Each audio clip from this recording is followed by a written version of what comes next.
Баршаңызға қайырлы күн достар.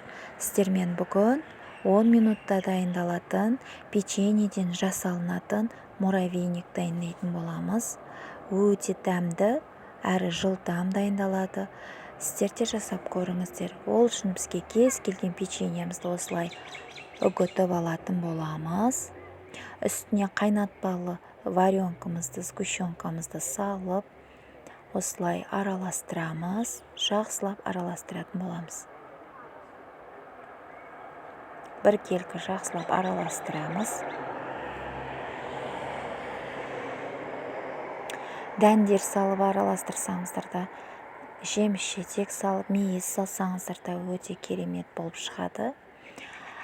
Кез келген ыдысқа салып форма шығарсаңыздар болады. Мен осылай стаканның үстіне салып форма шығаратын боламын.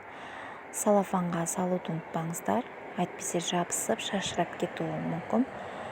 Мінекей, осылай өте оңай әрі жылдам дайындалады.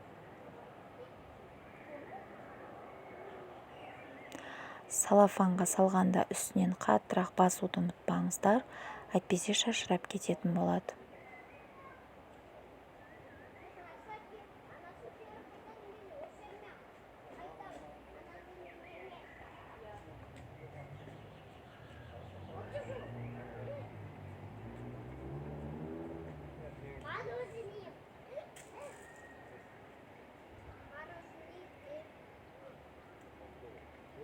Мен қалған осылай ыдысқа салып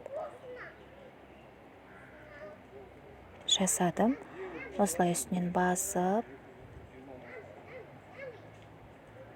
дөңгелек формада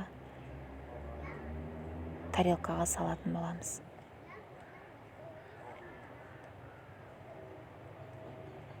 Осылай жан-жағын тегістеп, үстіне кез келген нәрсемен әсемдесеңіздер болады. Мен шоколадпен әсемдедім.